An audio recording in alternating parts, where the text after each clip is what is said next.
Let's stay with the story, take you live now to George. Our reporter Sipha Kema joins us once again. Sipha, anything new to tell us? Well, definitely, Michelle. We do have some good news now. This is the first, piece of good news we've had for today. That is, they have actually found someone, and they've confirmed that the person is alive, and they are responding to the rescue team currently. I mean, we saw them bringing out earlier when you were talking. They were bringing out the cameras and the sound equipment as to hear, or also to confirm rather, that the sounds that they're hearing really is a person or a survivor inside the rubble, and we can confirm that it is someone. So now what they've done is they've decided to shift positions of entry, and they're using the back way, the back of the construction site, where there was an old asbestos office or building there, and they've cleared that away, and they're going to start drilling into there and use that as a way of entrance inside the building, then to retrieve the person that they have just found now. Now, Michelle, I also want to mention that we did, reach out. We've been trying to reach out to the developers, and we finally got a hold of one of the directors there, and he actually told us that they have been briefed not to speak to media, but they do have a media statement that they sent to us. I'm just going to read it out loud now. We at Leotel are deeply saddened by the events that have unfolded in George. Our hearts go out to all those impacted by this tragedy, and we extend our sincerest sympathy to the victims and their families. At this point in time, our main priority is to assist the ongoing rescue efforts in any way possible. We're coordinating closely with emergency responders and authorities to provide support and resources for the rescue operations. We're fully committed to cooperating with the authorities to determine the cause of this incident.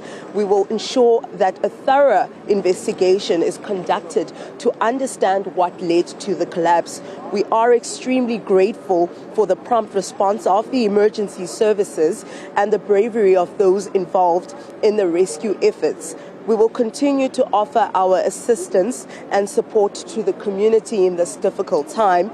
Our thoughts and prayers are with the victims and their loved ones, and all those affected by this tragic event.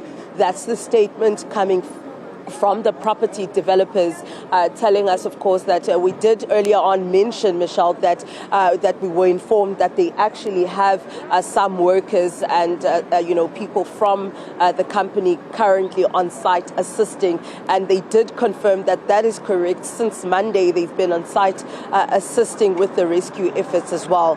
I guess, Michelle, while they cannot speak to the media yet, but in due course we will still continue and try to talk to them and ask those questions that many South Africans are asking at this point in time, just about the building itself, as well as the workers that were working on the construction site as well, Michelle.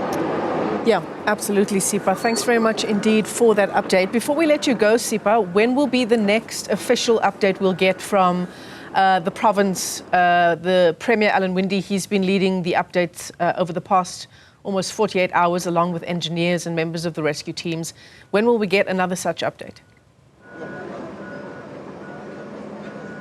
So today we haven't been receiving any media briefings, but we have been receiving updates via statements from the George local municipality, also collaborating with the provincial government. But George local municipality is the one that has been issuing these updates via a WhatsApp group with using media statements.